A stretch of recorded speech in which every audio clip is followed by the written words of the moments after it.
Salut les amis, c'est Kendar et on se retrouve aujourd'hui pour le numéro 18. Et le numéro 18, je suis obligé de me reculer tellement le numéro est grand. Voilà. Alors je sais pas si on va avoir du montage, mais en tout cas on a une grosse pièce de châssis. On va voir si on assemble des pièces là-dessus. Allez, c'est parti.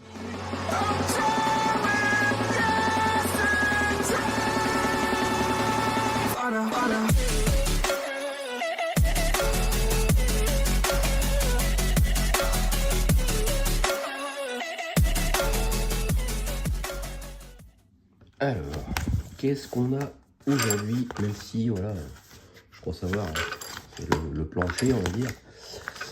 Le châssis, un truc dans le genre. Voilà, la partie centrale du châssis. On a la section centrale du châssis et le tunnel central du châssis. Alors ça, c'est une pièce en métal, la grosse pièce là. Mais on a aussi une petite partie en plastique qui se met là. Donc je pense que on va sûrement fixer cette pièce là. Donc voilà, observez bien l'image pour connaître l'orientation correcte des pièces. Placez le tunnel central du châssis sur le renfoncement au milieu de la section centrale du châssis. Et on fixe ce tunnel à l'aide de deux vis AM aux deux extrémités indiquées sur l'image.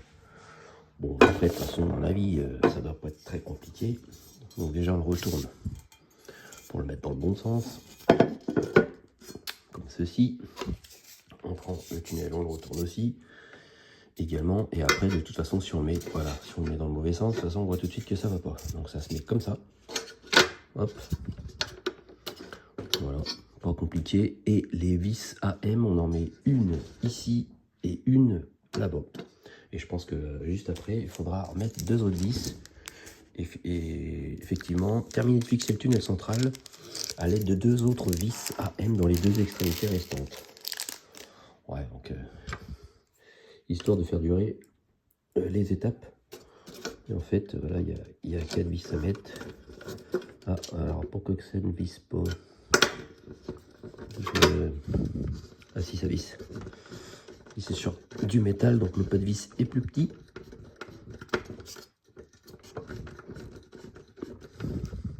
Hop, voilà.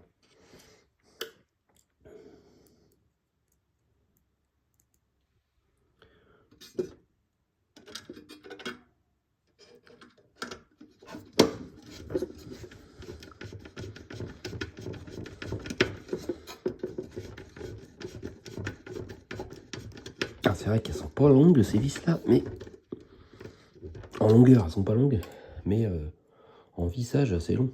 C'est long à visser. Voilà, ça c'est mieux emboîté.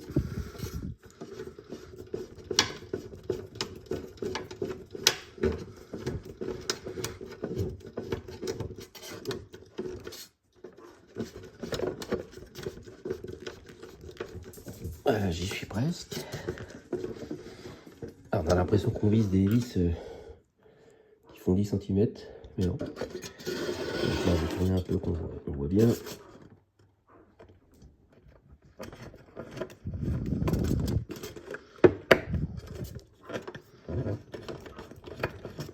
Voilà.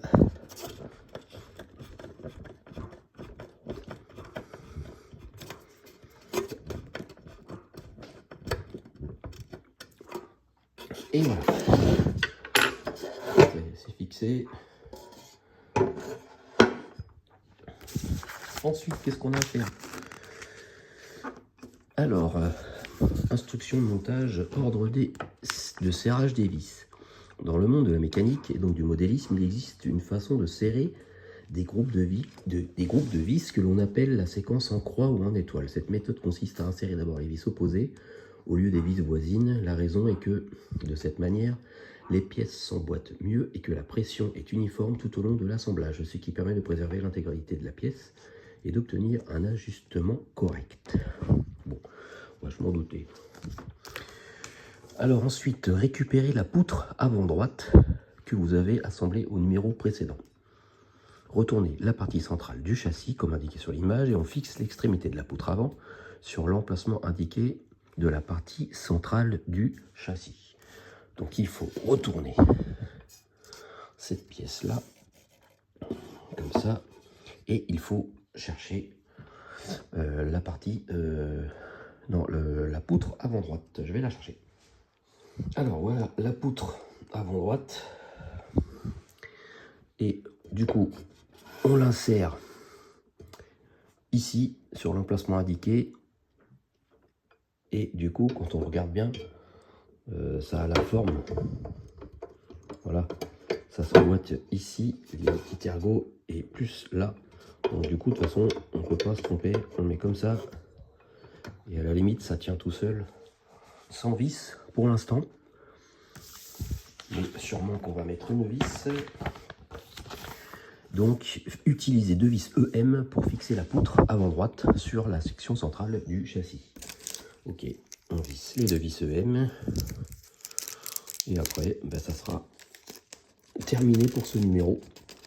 Donc pareil, hein, des numéros toujours un petit peu rapides. Pas grand chose à assembler. Alors, on met ça. Il y a une vis, ok, dans ce trou là.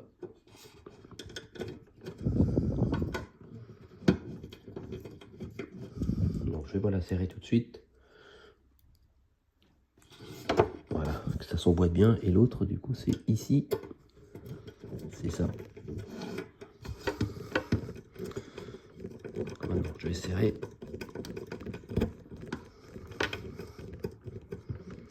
Pas à fond, ce que je préfère. Voilà, mettre celle-là aussi. Alors du coup, on va commencer. Va falloir que je fasse de la place sur mon étagère. Parce que pour l'instant, en largeur, quand la voiture sera terminée, la voiture ne va pas passer dans mon étagère. Il faut que j'agrandisse un peu la partie où elle sera. Et je crois que je vais m'atteler à faire ça dans pas longtemps. Parce que là, du coup, on commence à avoir une maquette voilà, qui est assez grande. Et ça se trouve, elle va même pas rentrer dans mon placard. Donc là, on voit, j'ai vissé, mais ça bouge encore en haut. Il faut que je revisse encore, je pense. Ouais, voilà. Et là, voilà, ça ne bouge plus. Et donc, on a le résultat du montage. Voilà, c'est ce que je viens de mettre. Et du coup, voilà, quand on tournera, parce que forcément, la Skyline, ça sera une conduite avec volant à droite, conduite à gauche. Et donc, ça sera, le volant sera de ce côté. Mais au moins, quand on tourne, on va tourner le volant, voilà, ça va faire bouger la direction des roues. Bon ben voilà, c'était une grosse pièce à monter, pas grand chose à faire au niveau montage, mais bon, ça permet d'avancer la maquette. Donc ben voilà, petite vidéo pour le numéro 18, et donc la semaine prochaine pour le numéro 19.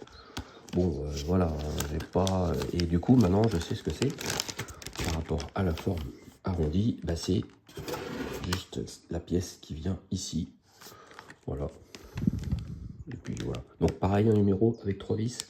Bon, ça va être un numéro très très rapide. Bon ben voilà, hein. Merci de m'avoir suivi les amis, n'hésitez pas à vous abonner si c'est pas fait. Et on se retrouve très vite pour la suite du montage. Salut, salut!